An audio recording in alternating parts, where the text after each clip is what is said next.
very honored to have you here for the meeting on validation of Rwanda's NDC 3.0 and sharing Rwanda's preparation for COP30. So the document which we are here to validate and we shared with you is simply a summary of all your ideas, but the details are contained in the technical report, which will also be available and accessible for future reference. We are also building directly on lessons learned from NDC 2.0.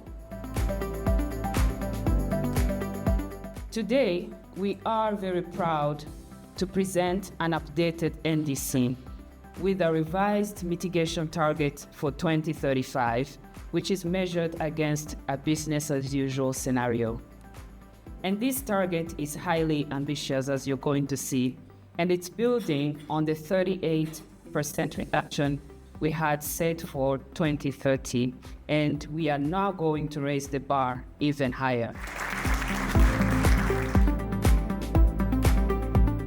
And this is a National Climate Action Plan, which details how much we're going to do in terms of mitigation, adaptation, addressing loss and damage, and how much we need to have the means of implementation. It can be finance, technology transfer, and capacity building. So we have done many consultations regarding youth, children, gender and social inclusion, regarding green jobs. So all of this consultation was to make sure our NDC is inclusive. It touches every aspect of our lives.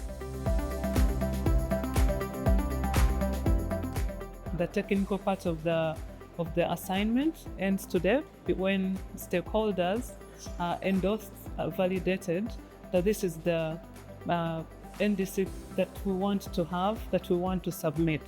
It's going to guide our activities, our annual activities.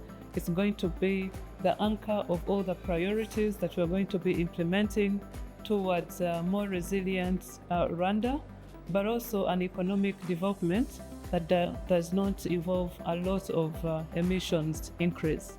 So we are excited that we had all the support of development partners, government, and civil society, and from REMA, we are saying thank you.